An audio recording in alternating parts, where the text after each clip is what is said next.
Okay, AP Calculus AB, Unit 5, Day 2, Office Hours. I'm going to go over this book assignment.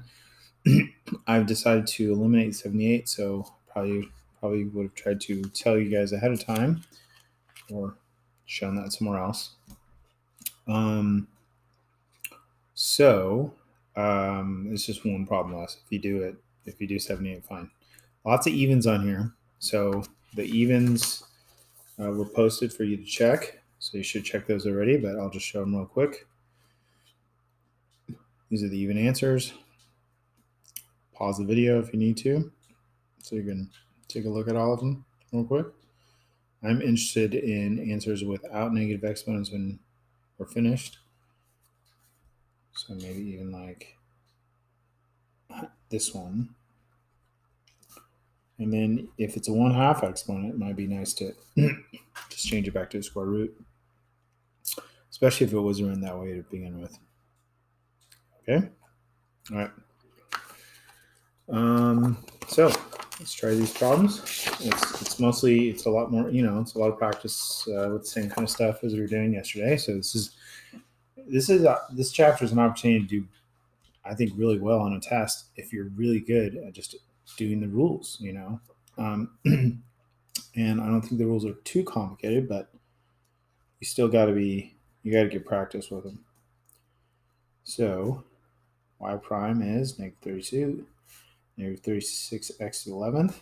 That's an easy one. Number 4, y equals 1/2 x to the 4th plus 7. So what you might do first is just distribute that, or distribute the 1/2 to whatever the derivative of the inside is. You really don't need to do product rule. Y prime is 2x squared, because the 4 goes in front and reduces with the 2, cubed. 2x cubed. The derivative of 7/2 is nothing. 6, y equals the square root of 2x. Now, the x isn't inside the square root. So, you don't need, it's not a power rule. It's just a number times x. The derivative is just that number. Square root of 2, that's it. 8, y equals square root of 2 plus 1 over 5. Now, you might be tempted to do like quotient rule or something. Quotient rule is if you have x's in the denominator. Otherwise, if it's just a number, it's just a constant. Just distribute it or whatever. So I just rewrote it. Now I'm going to do the derivative. It's going to be 2/5 x.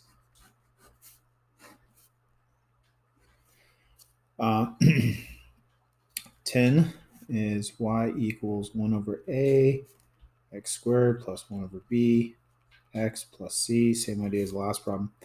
Now a, b, and c are just numbers, so treat them that way.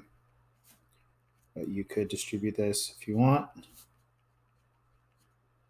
and then do the derivative. It's going to be 2 over a x plus 1 over a b.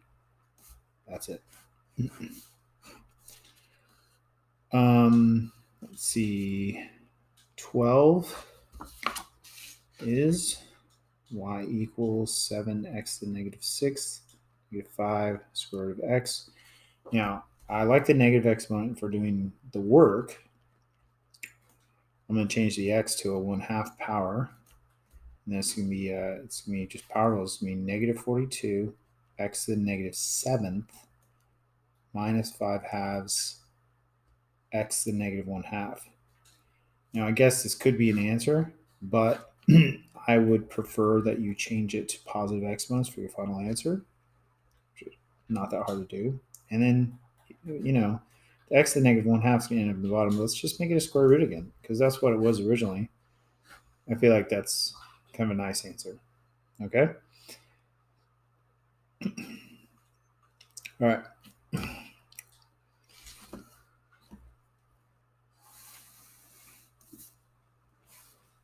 $14.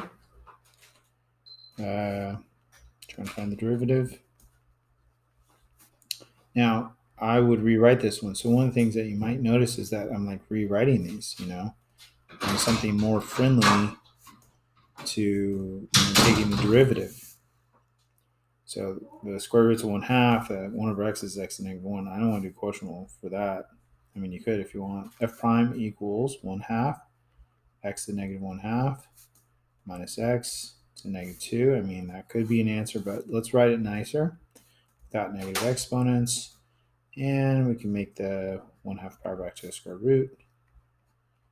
So this is a nicer answer. This is what I would want for full credit. Your next test, 16 is f of x equals 2 minus x minus 3x cubed 7 plus x to the 5th. Now this problem, I think if you multiplied it all out and then just did power rule all the way, that's probably going to be the easiest. But we could do product rule. I'll try it both ways. Product rule would be this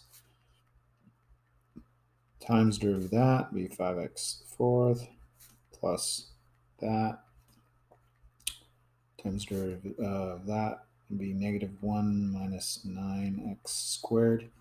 Now, I mean, that's the derivative, but I don't know, probably would want to simplify it. So now we got to do tons of distribution. So we're going to have to do distribution no matter what. If you do it up front, I think it probably goes a little nicer. But this is going to be 10x to the 4th minus 5x to the 5th minus 15x to the 7th minus 7 minus 63x squared minus x to the 5th minus 9x to the 7th. Then we could combine like terms. Biggest ones are negative 9x to the 7th. Wait, actually negative 24. Negative 24, because there's that one and that one. And then x to the 5th, negative 1, negative 5 is negative 6. X to the 5th. And then 10x to the 4th. And then minus 63x squared, and minus 7. So there's your answer. But like I said, I think it might be easier to just simplify the function first. So that'd be 14 plus 2x to the 5th minus 7x minus x to the 6th minus 21x to the 3rd minus 3x to the 8th. I mean, we could clean this up now. So we're going to have to at some point. So we could do negative 3x to the 8th minus x to the 6th plus 2x to the 5th minus 21x cubed minus 7x plus 14. And the derivative of that would be negative 24 x to the 7th minus 6x to the 5th plus 10x to the 4th minus 63x squared minus 7. Same answer. I don't know. They're both kind of gross, but you have options. All right. 18 is a little crazy looking.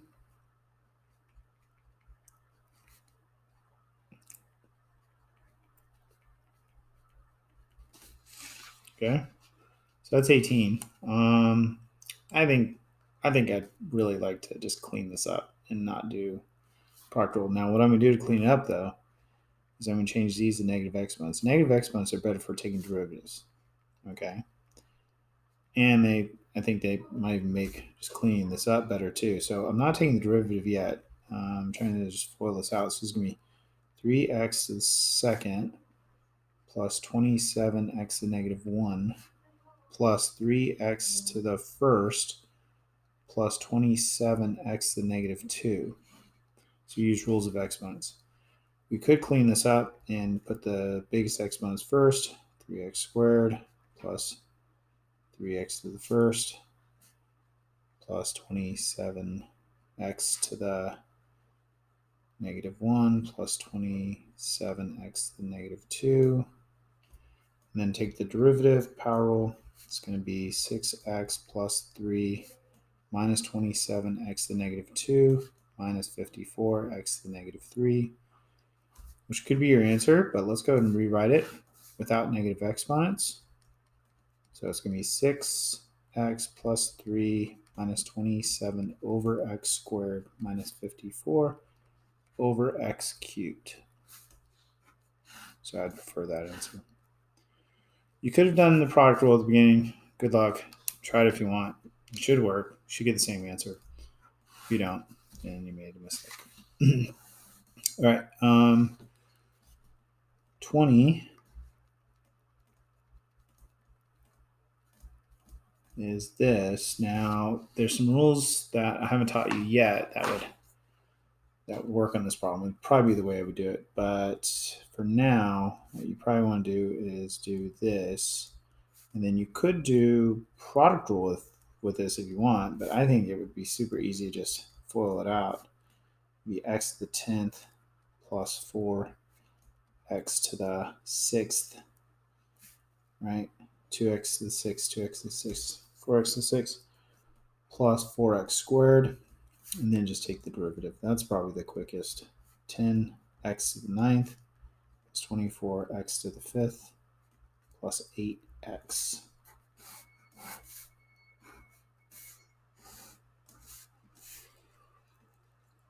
All right.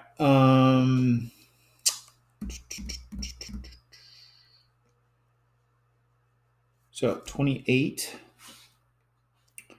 28 is kind of a big one.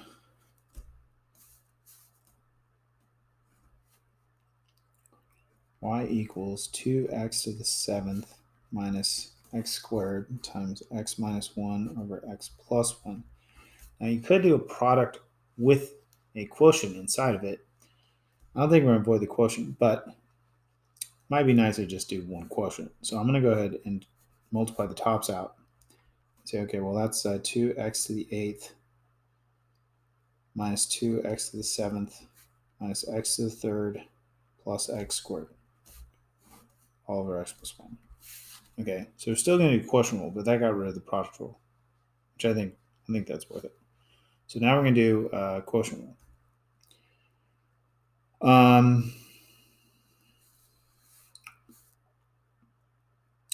Y prime equals low d high 16x to the 7th minus 14x to the 6th minus 3x squared plus 2x. Low d high minus high 2x to the 8th minus 2x to the 7th minus x cubed plus x squared. Low d high minus high d low. The derivative of low is 1 all over low squared. People forget that denominator. Just like totally forget it.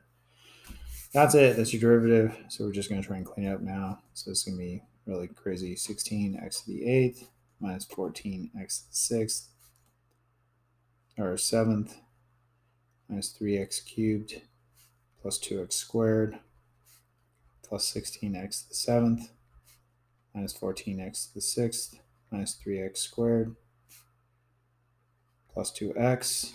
And then over here, it's going to be minus 2x to the 8th plus 2x to the 7th plus x cubed minus x squared. I would leave the denominator factored. All right, combine like terms, write in standard form. So we have x to the 8th and x to the 8th. So it's going to be 14x to the 8th. We have x to the 7th and x to the 7th. It's going to be, and then another x to the 7th. So it's going to be 2, 4x to the 7th. And then we have x to the 6th minus 14x to the 6th. And then we have x to the 3rd, 1 and negative 3 of them, negative 2x to the 3rd. And then x squared, we have negative 1x squared, negative 2x squared. And then we have a 2x all over x plus 1 squared. Oh my gosh. Okay, there you go. That was more of a just discipline in algebra. Okay, so that's 28. You could have made that problem harder by just attacking it at the beginning with product and then quotients. I think that would have been worse, but it's up to you. 40 is one of those problems where they want you to find G prime 3 and they've given you f of 3 equals negative 2 and f prime of 3 equals 4. And part A, gx equals 3x squared minus 5fx. So these are kind of helping you practice derivative rules with some more generic functions. So g prime of x equals 6x minus 5 f prime of x. If there's a number in front of something, you just multiply it times the derivative. So then we're going to plug 3 into this.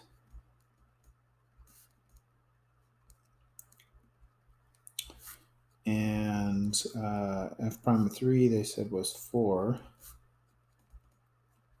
So g prime of 3 equals negative 2. So that's A. B was g of x equals 2x plus 1 over f of x. So we can do a little quotient rule here. G prime of x equals low d high minus high d low all over low squared.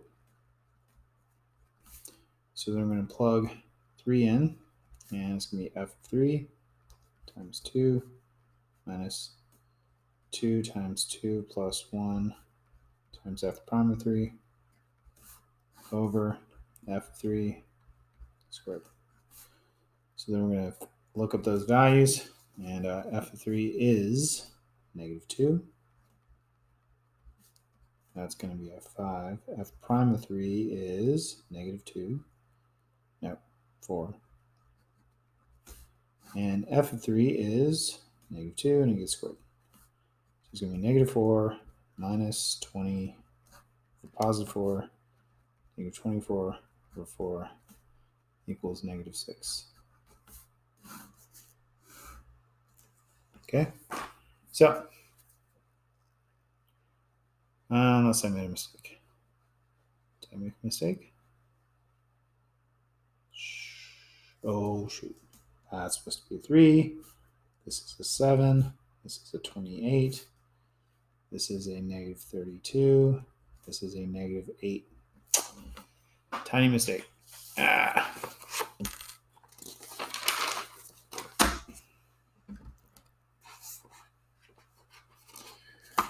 Okay, 42 is like that also.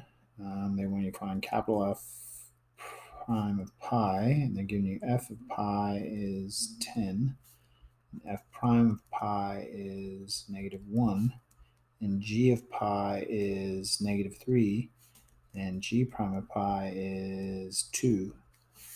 In part A, capital F of x equals 6fx minus 5gx. So the derivative is 6f prime of x minus 5g prime of x. So then we're going to plug pi in.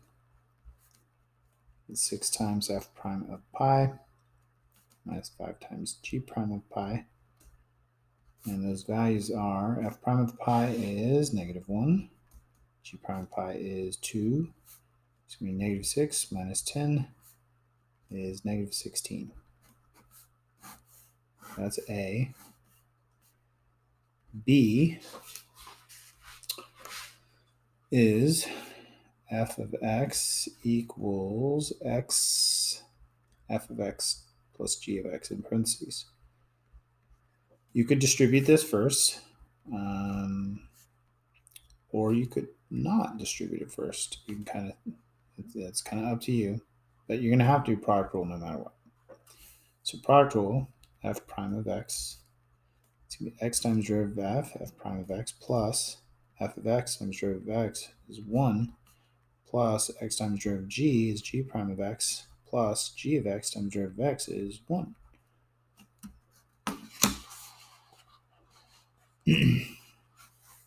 So then we're going to plug pi in.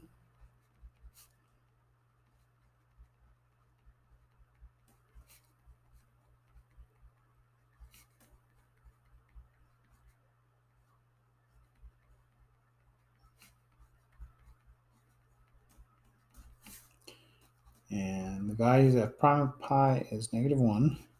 F of pi is 10. G prime of pi is 2. G of pi is -3. So the answer is going to be 1 pi plus 7. Pi plus 7.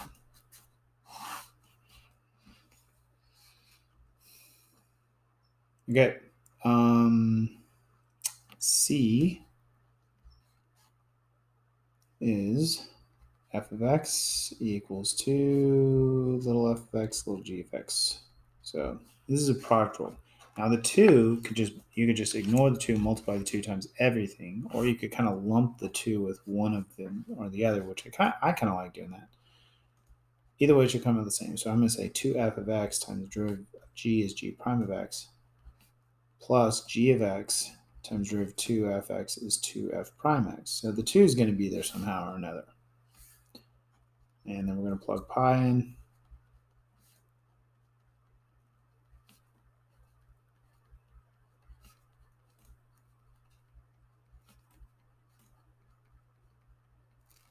And then we're going to find the values. F of pi is 10.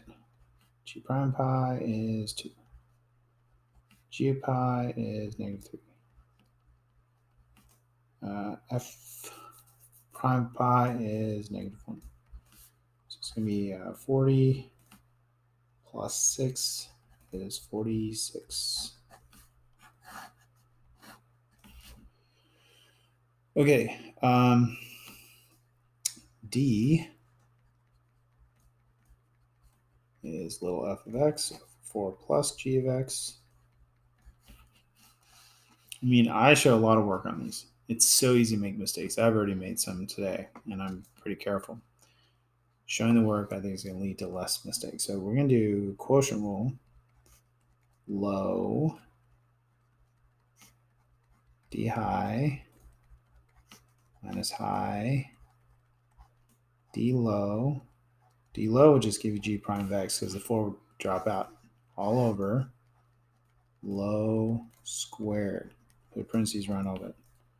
So f prime of pi is going to be 4 plus g of pi times f prime of pi minus f pi g prime of pi 4 plus g of pi squared. So the values are g of pi is -3. F prime of pi is -1. F pi is 10. G prime of pi is 2. G of pi is -3. Okay, this looks bad. That's going to be +1 times -1. That's a -1. Minus 20. +1 squared is 1. It's going to be -21.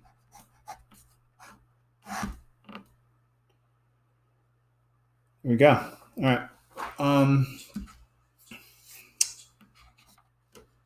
46. You're supposed to find the second derivative. Okay.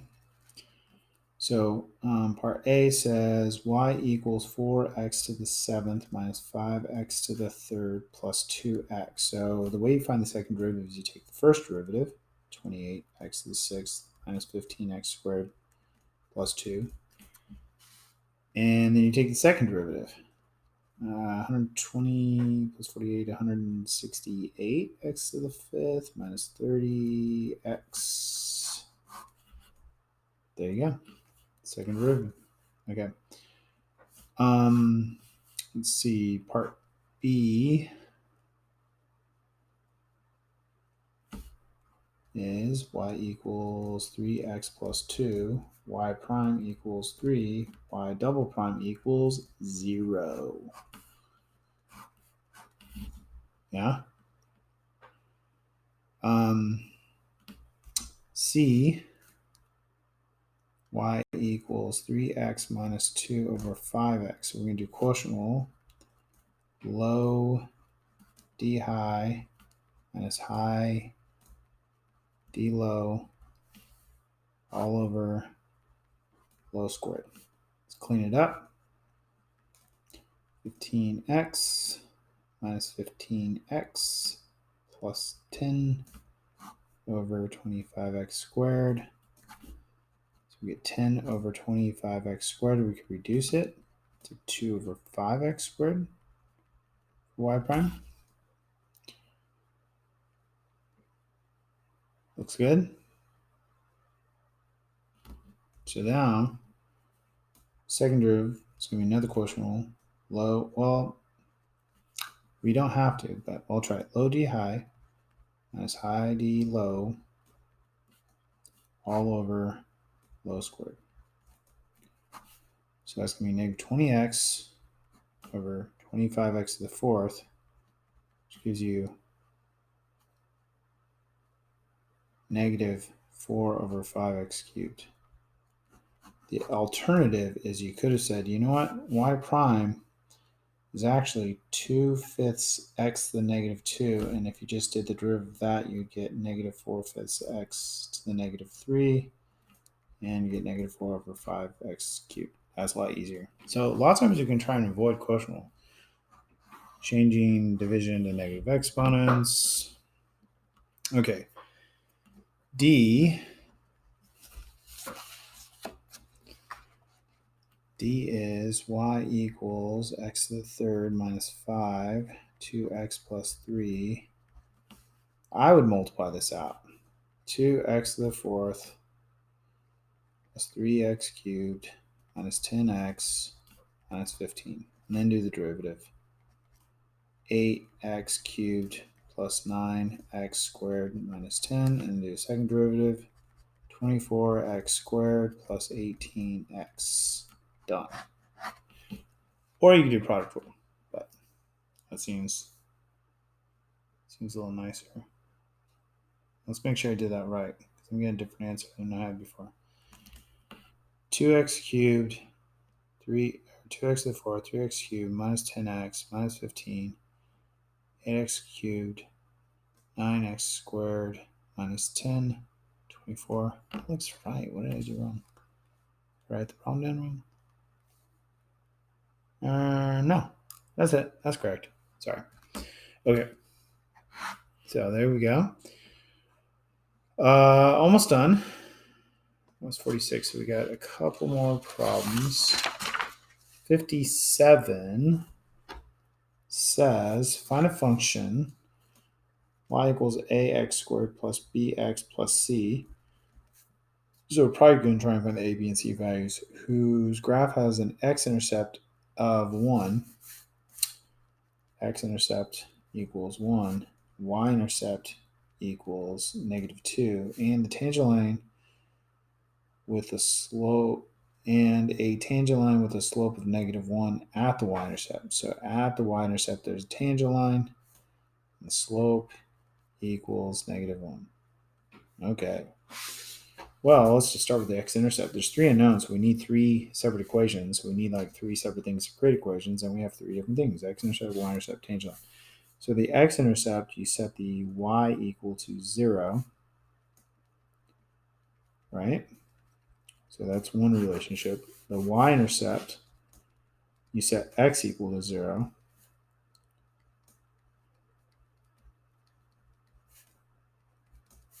Which gives you that. Oh, that's the x-intercept, and we actually know what it is, so we're going to plug this in. So 0 equals a times 1 squared plus b times 1 plus c. So 0 equals a plus b plus c. And we know the y-intercept, so we're going to plug that in. So negative 2 equals c. So we actually have one of the 3 things. And then the tangent line slope, well, that would require you to take the derivative. Y prime equals 2ax plus b. And the value is supposed to be negative 1 at the y-intercept, but we need to know, well, what's the x value at the y-intercept? 0. So we're going to plug 0 in, and it should equal negative 1. Well, that means that b equals negative 1. And we can plug both of these into here to find a. And so a equals positive 3. So the equation is y equals 3x squared minus x minus 2.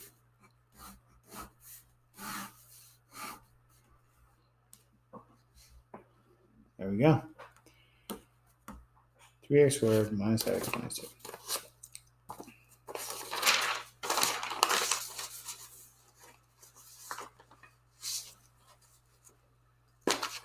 All right. These ones are kind of like asking some questions that we've talked about before. It says you're asked to determine whether piecewise defined function is differentiable at the value of x equals x naught, where f is defined by different formulas on different sides of x naught. You may use the following result, which is a consequence of the mean value theorem discussed. Let f of x be continuous at x is x naught, and suppose that the limit exists, then f is differentiable at x0 if f prime of 0 equals the limit as f prime. Now, so 75, piecewise function. So we're going to do the same kind of work on each of these. Okay, and there's a certain kind of work I'm looking for you to show. We're going to do it a little more technical this time than maybe we have on some other problems. Okay, they said to show that it's continuous at x equals 1 and then determine if it's differentiable. Now, if you're going to try and determine if it's differentiable, you got to check for continuity first anyways. Okay, and if it is differentiable, then go ahead and find the derivative. And then they want you to sketch the graph on this one. Okay, so we need to check for continuity, see if it's continuous. So continuous, and I've shown you guys some work like this before. So, okay, well, let's take the limit as x approaches 1 from the left of f of x. Just going to be limit as x approaches 1 from the left of x squared plus x plus 1, and that gives you 3. And then we're going to take the limit as x approaches 1 from the right side of f of x. And that's going to equal the limit as x approaches 1 from the right side of 3x, and that gives you 3. And since these agree, then the limit overall as you approach 1 is 3. Now, that's not enough to say it's continuous. If it's continuous, that means the limit actually equals the value of the function. Now, the value of the function is, plugging 1 in there is 3, so 3 equals 3. It's continuous, okay? So now we'll bother to go ahead and check for differentiability. So we're going to find the piecewise derivative. It's going to be 2x plus 1 for x is less than 1, and 3 for x is greater than 1. Now I'm not going to put the or equals under here yet, because if it's not differentiable, then we don't put the bar there. There is no derivative at 1 if it's not differentiable, so we don't put the bar. So we're gonna do kind of similar work. We're gonna say the limit as x approaches 1 from the left of f prime of x equals the limit as x approaches 1 from the left of 2x plus 1, which gives you 3. And the limit as x approaches 1 from the right of f prime of x equals the limit as x approaches 1 from the right of 3, which gives you 3. And these are the same. So that's good. So because it's continuous and the derivatives on both sides are agreeing, then the overall limit as x approaches 1 of f prime of x is 3. And therefore, the derivative at 1 is 3. So that's the work we're looking for here. Now we're going to sketch the graph. So I guess I'll just do that below it.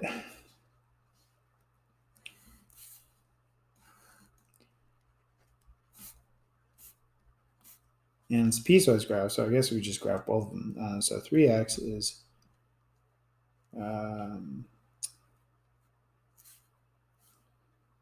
starts at 0, 0, has a slope of 3, up 3 over 1, up 1, 2, 3 over 1, or down 3, backwards 1. So that's that graph. I'm going to draw it lightly. And then the parabola Plug 0 in, you get 1. If you plug 1 in, you get 3. If you plug negative 1 in, you get 1. If you plug negative 2 in, you get 4 minus 2 is 2, plus 1 is 3. You know, and parabolas are symmetric, so it kind of makes sense. And we're getting the same values on both sides. If you plugged 2 in, you get 7.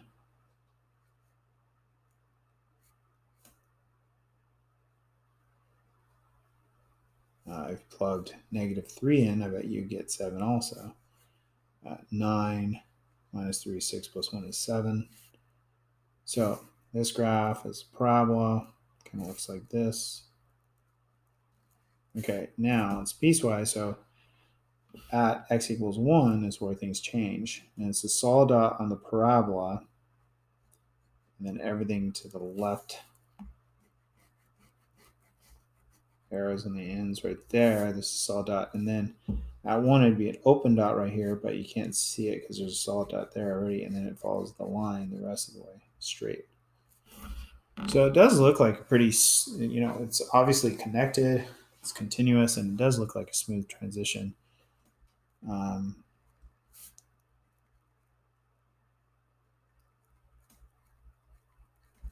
So anyways, little sketch. Okay. Let's look at 76. Same kind of problem. Piecewise function. I don't think you're asked to sketch it on this one. X squared minus 16x. X is less than 9. And 12 square root of x. For x is greater than or equal to 9. So that's a piecewise function. So we got to check if it's continuous first, right?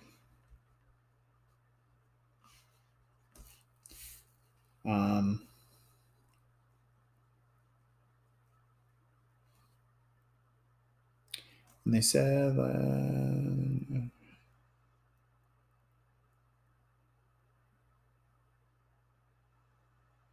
determine whether piecewise defined function is differentiable. Okay, so continuous, we're going to take the limit as x approaches 9 from the left of f of x, which is going to give you the limit as x approaches 9 from the left of x squared minus 16x, which is going to give you 81 minus 144, 81, 90, 54, 144.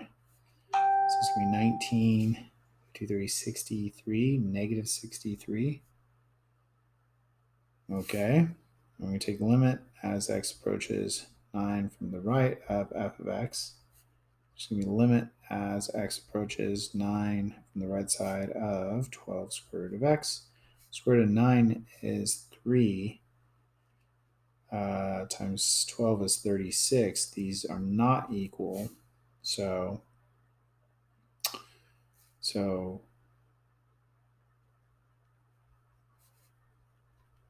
there's clearly some kind of jump there, right?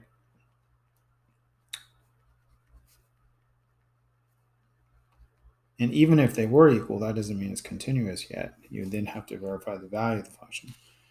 But there's a jump, so it is not continuous. And therefore, it is not differentiable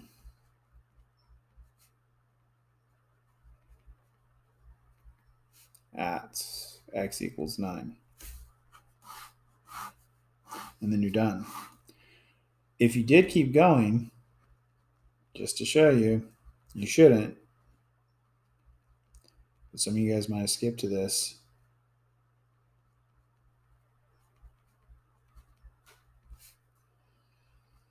Let's just see what happens. It doesn't even matter what happens, but let's see. Limit as x approaches 9 from the left of f prime of x equals the limit as x approaches 9 from the left of 2x minus 16 would be 18 minus 16 is 2. Limit as x approaches 9 from the right of f prime of x equals the limit as x approaches 9 from the right of 6 over the square root of x, which would give you 6 over 3, which would give you 2, and these are equal. So therefore, the limit as x approaches 9 of the derivative of x is 2, and that's true, but it's not continuous. So I could see some people tell me, okay, well then the derivative at 9 is 2. Nope, it's not differentiable. Okay, so you gotta check continuity first. Last problem. 77. F of x equals x squared for x is less than or equal 1, square root of x for x is greater than 1. And so let's check for continuity. Limit as x approaches 1 from the left of f of x equals the limit as x approaches 1 from the left of x squared, which gives you positive 1. Limit as x approaches 1 from the right of f of x equals the limit as x approaches 1 from the right of square root of x, which is 1. They're equal, so therefore the limit as x approaches 1 of f of x equals 1. And then the definition of continuity says, okay, if the limit as x approaches 1 of f of x equals f of 1, then it's continuous. So we found the limit already, and then f of 1 would be 1, and so it is continuous. It is continuous. Is it differentiable? Well, let's find the piecewise derivative. 2x 1/2 x to the negative 1/2, which is 1 over 2 square root of x for x greater than 1. Limit as x approaches 1 from the left of f prime of x equals the limit as x approaches 1 from the left of 2x, which is 2. And the limit as x approaches 1 from the right of f prime of x is the limit as x approaches 1 from the right of 1 over 2 square root x, which gives you 1/2. These are not equal. Therefore, the limit as x approaches 1 of f prime of x does not exist. So the slopes on both sides do not agree. Therefore, it is not differentiable at x equals 1. So that's it. No derivative then. Okay. There you go. Those last problems are a little bit of work, but it's kind of good to get used to that because those are kinds of things that you could potentially have to do on a free response question on the AP test. There you go. Hope you're getting really good at all this stuff, this tedious detail.